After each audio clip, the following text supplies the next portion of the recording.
कैसे हो मेरा पढ़ाकू? बढ़िया। आज हम टॉपिक लेने जा रहे हैं टॉर्क एंड एंगुलर मोमेंटम। जैसे आप लोगों ने फोर्स और लीनियर मोमेंटम के बारे में पढ़ा है लीनियर मोशन में, आज आप पढ़ोगे टॉर्क एंड एंगुलर मोमेंटम के बारे में। जब रोटेशनल मोशन हो रहा होगा तब फोर्स के लिए रोटेशनल मोशन में टॉर्क क्वांटिटी मिलेगी। So torque is analogous to force and angular momentum is analogous to linear momentum. Moment of force, torque को बोला जाता है मोमेंट ऑफ फोर्स। मैंने जैसे आप लोगों को बताया कि फोर्स का रोटेशनल एनालॉग कौन बनेगा? टॉर्क। तो उसे बोला जाता है मोमेंट ऑफ फोर्स। जैसे ही कोई भी रिजिड बॉडी होगी तो वो रोटेशन भी करती है और ट्रांसलेशन भी।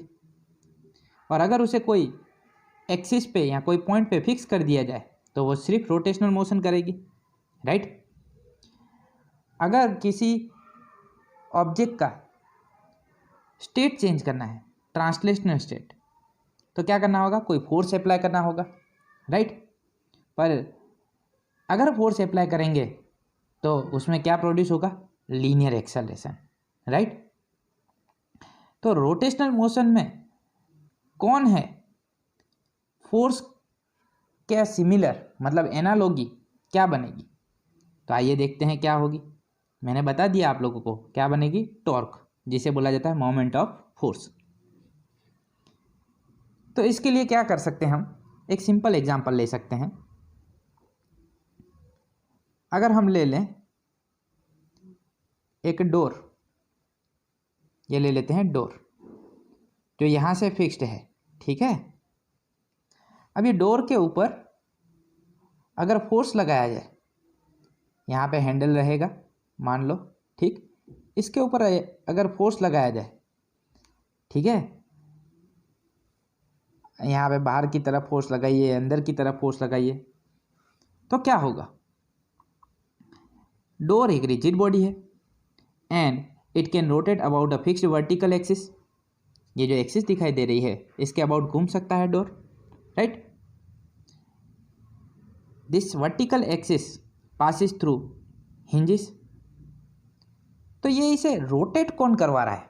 जब हम इसे फोर्स लगा रहे हैं तो ऐसी कौन सी फिजिकल क्वांटिटी है जिसकी वजह से ये डोर रोटेट हो रहा है? तो जब हम फोर्स लगा रहे हैं तो उसकी वजह से ये डोर रोटेट करता है, राइट। तो फोर्स हम कहाँ पे लगाते हैं? कोई एक पर्टिकुलर पोजीशन पे लगाते हैं, राइट। अब ये फोर्स आप कहीं पे भी नहीं लगा सकते। मान लो ये वर्टिकल एक्सिस के अलोंग लगाओगे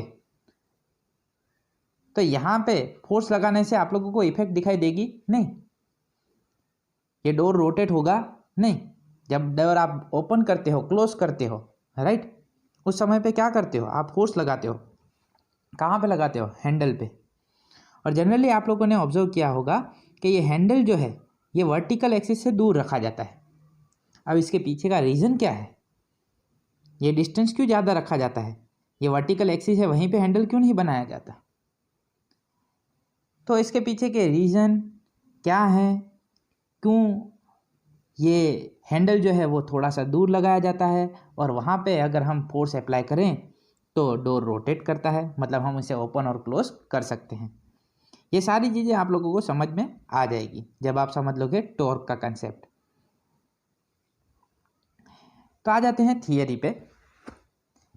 the rotational analogue of force is moment of force. क्या बोल रहे हैं? The rotational analogue of force is moment of force. इसका मतलब है जैसे लीनियर मोशन होता है तब जो काम करता है फोर्स, वैसे ही रोटेशनल मोशन में वैसा काम कौन करता है? Moment of force.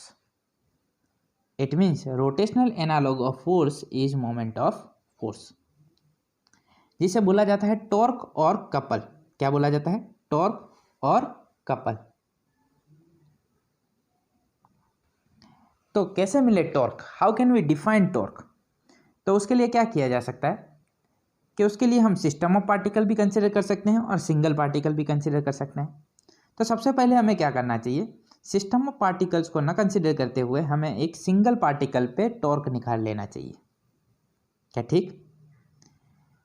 तो पहले हम सिंगल पार्टिकल के लिए डिफाइन करेंगे टॉर्क को और एंगुलर मोमेंटम को, फिर सिस्टम ऑफ पार्टिकल की बात करेंगे। जैसे कि हम करते आए हैं अब तक, जितने भी चैप्टर पढ़े उसमें हमने सबसे पहले फोर्स निकाला, मोमेंटम निकाली, किसके लिए? सिंगल पार्टिकल के लिए। ठीक, फिर इस चैप्टर में हमें पता चला कि अगर सिस्टम ऑफ पार्टिकल कंसिडर किया जाए और हमें टोटल लीनियर मोमेंटम निकालनी है, टोटल फोर्स निकालना है, तो हमें किसको ध्यान में रखना होगा? सेंटर ऑफ मास को। राइट, तो आइए देखते हैं कैसे मिलेगा torque. If a force acts on a single particle at a point P, यहाँ पे आप देख सकते हो एक पॉइंट P लिया हुआ है। If a force acts on a single particle at a point P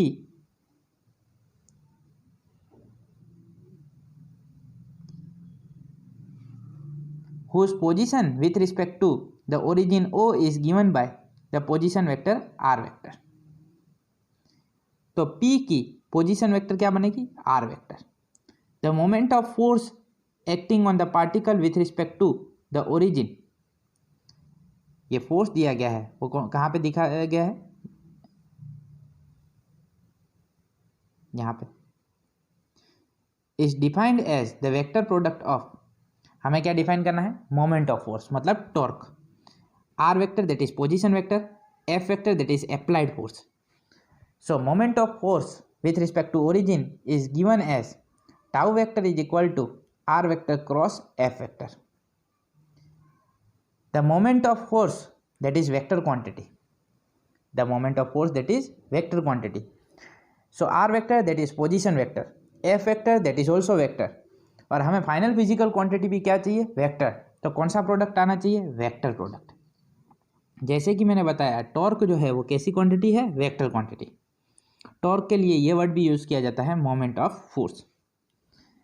the symbol, ये जो सिंबल दिख रहा है आप लोगों को, ये क्या है? दैट इज ग्रीक लेटर जिसको बोला जाता है टाउ, TAU, टाउ। चलिए मैग्नीट्यूड निकालें, तो मैग्नीट्यूड ऑफ टॉर्क क्या बनेगा? Magnitude of torque tau vector is equal to RF sine theta. क्या बनेगा? RF sine theta. क्रॉस हटाएं तो क्या बनेगा? Sine, RF sine theta, where theta that is the angle between position vector R vector and force F vector. क्या equation 2 को ऐसे लिखा जा सकता है? Tau is equal to R sine theta into F, हाँ लिखा जा सकता है। क्या टॉर्क को ऐसे लिखा जा सकता है? R into F sine theta, yes लिखा जा सकता है। चलिए बढ़िया। तो उससे क्या होगा? R साइन थीटा अगर देखा जाए तो R साइन थीटा कहाँ पे मिलेगा? Perpendicular to F vector. Right, so R perpendicular, R sin theta is the perpendicular distance of the line of action of force F vector from the origin। यहाँ से origin से देखा जाए तो perpendicular distance बनेगा, एंड F sin थीटा बनाए तो क्या बनेगा? F वेक्टर के दो कंपोनेंट बना सकते हैं, along position vector R vector and perpendicular to R vector. अगर इसके दो कंपोनेंट बनाए जाए तो क्या बनेंगे? एक बनेगा ये, एक बनेगा ये। राइट, तो ये बनेगा F साइन थीटा और ये बनेगा F कॉस थीटा। राइट, सो इसका यूज कैसे करें फॉर्मूला में वो भी देख लेते हैं। जैसे कि हमने मैग्नीट्यूड ऑफ टॉर्क का इक्वेशन लिखा, tau is equal to RF sine theta, magnitude of R vector that is R, that is the length OP, magnitude of F vector that is F, theta that is the angle between R vector and F vector। Dimensional formula क्या बने? R का बनेगा L1, F का बनेगा MLT-2। तो torque का dimensional formula क्या बनेगा? ML2T-2। ऐसा यूनिट क्या बने? Newton metre. Equation 2 can be written as, जो इक्वेशन हमने आगे बनाया उसे कैसे लिखा जा सकता है? जैसे कि मैंने आप लोगों को बताया, tau is equal to R sine theta into F. R sine theta क्या बनेगा? R perpendicular, into F, that will be perpendicular to the line of action F vector from the origin. और इसे लिखा जा सकता है tau is equal to R F sine theta, that will be R F perpendicular. F perpendicular क्या बनेगा, that is the component of force perpendicular to R vector. तो वो बनेगा component of force perpendicular to R vector. तो torque अगर चाहिए, magnitude of torque, तो हम क्या लिख सकते हैं, आर परपेंडिकुलर इनटू एफ. मतलब फोर्स के परपेंडिकुलर डिस्टेंस ले लेंगे तो वो बनेगा आर परपेंडिकुलर, और अगर आर के परपेंडिकुलर जो फोर्स ले लेंगे वो बनेगा एफ परपेंडिकुलर. ठीक. अगर नहीं समझ में आता तो लगा दो R F sine theta. Angle between R and F तो आपको मालूम है. ठीक. अब इसी फॉर्मूला में अगर आर जीरो ले लिया जाए तो टॉर्क क्या बनेगा, जीरो. मतलब अगर मैं एक्सिस जहाँ पे फिक्स किया गया है वहीं पे अगर फोर्स लगाऊं तो रोटेशन होगा नहीं, रोटेशन होगा नहीं. तो R is equal to zero हो जाएगा तो टॉर्क जीरो हो जाएगा और रोटेशन होगा नहीं. जैसे कि मैंने बताया डोर ओपन और क्लोज हो सकता नहीं है, तो आर जीरो नहीं होना चाहिए. दूसरी चीज़, force F is equal to zero, कोई फोर्स ही ना लगाया जाए तो अभी टॉर्क नहीं होगा, रोटेशन नहीं होगा. और theta is equal to 0 degree और 180 डिग्री. यहाँ पे क्या करेंगे, theta is equal to 0 degree, तो यहाँ पे लेंगे theta is equal to 0 degree.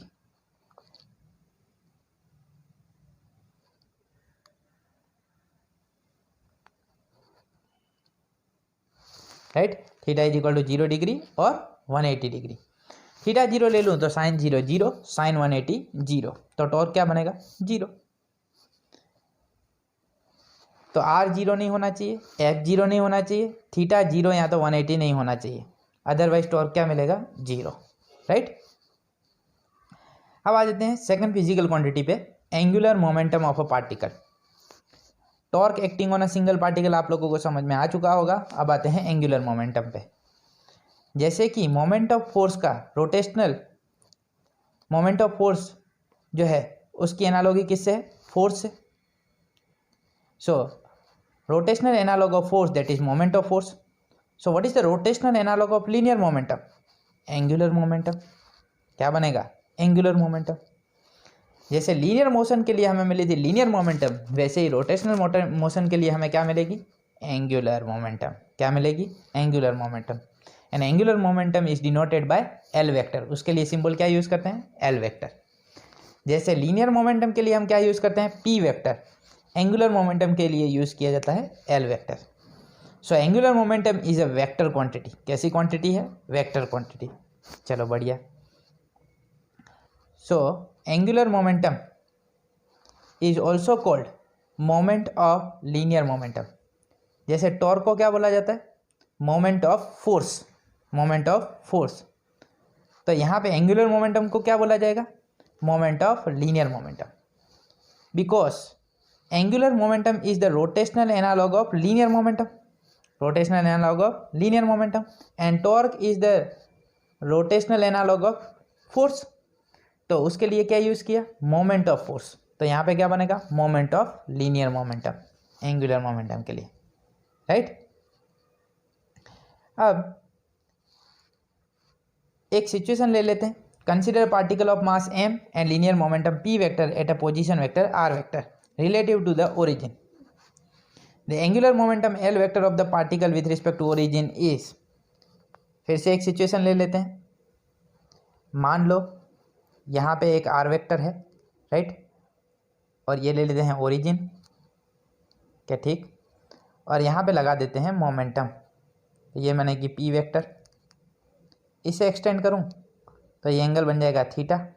Angle between r vector and p vector that is theta. अगर हमें चाहिए l वेक्टर, तो l वेक्टर क्या है, that is vector quantity. r vector और p वेक्टर के टर्म में चाहिए, तो r vector that is vector quantity, p vector that is vector quantity. तो क्या बनेगा, l vector. l vector that is the cross product of r vector and p vector. So l vector is equal to r vector cross p vector. ये बन गया equation angular momentum का. हमेशा याद रखें, l vector is equal to r vector cross p vector. Torque का क्या बना, tau vector is equal to R vector cross F vector, क्योंकि टॉर्क जो है that is the rotational analogue of force, but angular momentum is the rotational analogue of linear momentum. तो linear momentum के लिए आता है पी वेक्टर, तो यहाँ पे फॉर्मूला में क्या बनेगा, L vector is equal to R vector cross P vector. चलिए मैग्नीट्यूड निकालना हो तो क्रॉस हटाएं तो क्या बनेगा, sine theta, R P sine theta. जैसे वहाँ पे हमें क्या मिला था, आर एफ परपेंडिकुलर और आर परपेंडिकुलर एफ, वैसे ही यहाँ पे एंगुलर मोमेंटम के लिए क्या हम लिख सकते हैं, L is equal to R P perpendicular और आर परपेंडिकुलर पी, राइट। तो अगर आर पी परपेंडिकुलर लिख रहा हूँ मतलब क्या है, component of momentum perpendicular to R, क्या बनेगा, component of momentum perpendicular to R. Same way R perpendicular P लिख रहे हैं तो क्या है, that is the distance perpendicular to momentum from origin. यहाँ पे भी अगर आर जीरो हुआ, पी जीरो हुआ, या तो एंगल जीरो हुआ या तो 180 हुआ, तो एंगुलर मोमेंटम क्या बनेगी, जीरो। तो कोई एंगुलर मोमेंटम बनेगी नहीं, एंगुलर मोमेंटम बनेगी जीरो। चलिए अब आप लोगों को एंगुलर मोमेंटम और टॉर्क ये दोनों चीज़ें समझ में आ चुकी होंगी।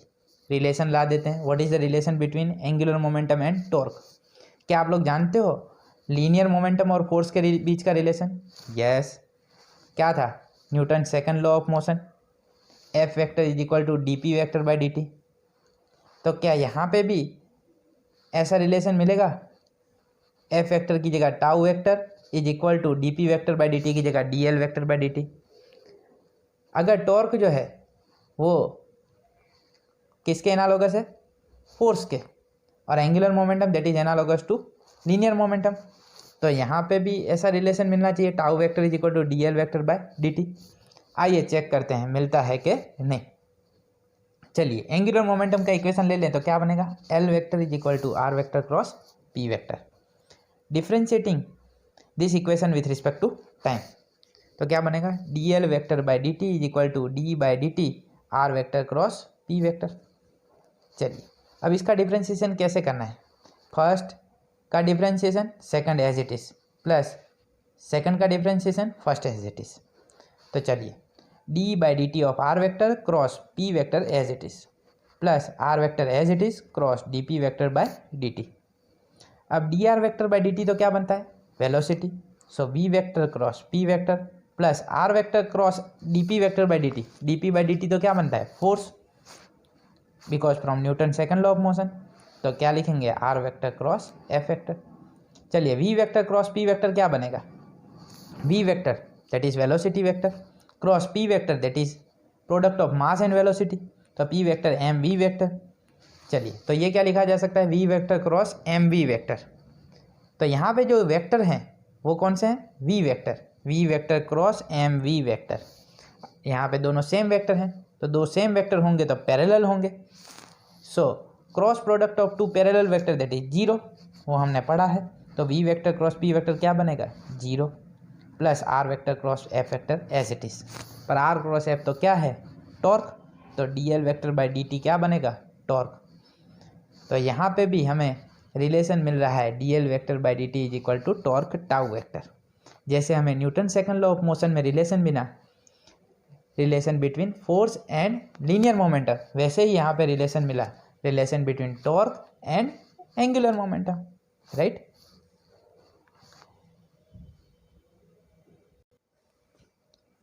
Thus, we can say that the time rate of change of the angular momentum of a particle is equal to torque acting on it.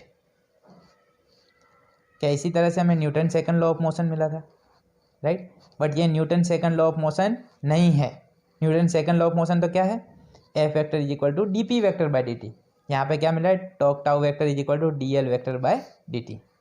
तो काफ़ी सारे बच्चे गलती कर देते हैं एनालॉगी कंसिडर करके, this is the Newton second law of motion for rotational motion, नहीं ऐसा नहीं है, राइट।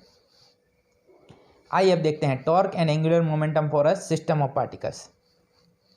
तो torque and angular momentum for a system of particle क्या बने, फॉर सिस्टम ऑफ पार्टिकल्स मान लेते हैं एन नंबर ऑफ पार्टिकल्स, तो एंगुलर मोमेंटम क्या बनेगी, L vector that is the vector sum of angular momentum of all the particles So L1 vector plus L2 vector plus up to Ln vector. This is summation. So summation can be represented as sigma. Sigma I is equal to 1 to n Li vector.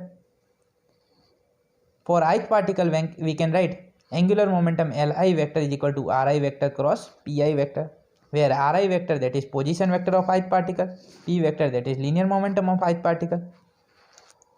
तो ये तो हमें L vector मिल गया, किसके लिए? ith particle के लिए. Total angular momentum क्या बनेगी? L vector is equal to sigma Li vector, पर Li वेक्टर तो क्या है? Ri vector cross Pi vector. चलिए अब रिलेशन लाते हैं. कौन सा? Relation between angular momentum and torque. वो लाना है तो क्या कर दें? डिफ्रेंशिएट कर देते हैं. dl vector by dt is equal to d by dt of sigma Li vector is equal to sigma, बाहर ले लें, dli वेक्टर बाई dt. तो ये क्या बनेगा? dli बाई dt, मतलब ये तो क्या है? Torque. Torque acting on ith particle. So sigma i is equal to tau i vector, where tau i vector is equal to r vector cross f vector. ये रिलेशन अभी समझे हम. Torque tau is equal to r vector cross f vector. So torque acting on ith particle can be written as ri vector cross fi vector. यहाँ पे torque tau vector क्या बनेगा? Tau external vector plus tau internal vector, मतलब external torque plus internal torque. जैसे external force होता है, internal force होता है, वैसे यहाँ पे भी एक्सटर्नल टॉर्क और इंटरनल टॉर्क मिलेगा. Where tau external vector can be written as sigma ri vector cross fi external vector. Internal torque can be written as sigma i ri vector cross fi internal vector. But internal torque क्या बनेगा? Internal torque तो बनना चाहिए zero, क्योंकि कोई भी दो pair of particle के बीच में जो फोर्स लगेगा, एक्शन और रिएक्शन होंगे, ठीक है, तो उनकी वजह से जो टॉर्क बनेगा, उनका रिजल्टेंट इफेक्ट तो क्या बनेगी? जीरो. तो कोई कंट्रीब्यूशन होगा नहीं इंटरनल फोर्सेस का, इंटरनल टॉर्क का. तो यहाँ पे जो भी कंट्रीब्यूशन होगा वो किसकी वजह से होगा? एक्सटर्नल फोर्स की वजह से, एक्सटर्नल टॉर्क की वजह से. Therefore tau vector is equal to tau external vector.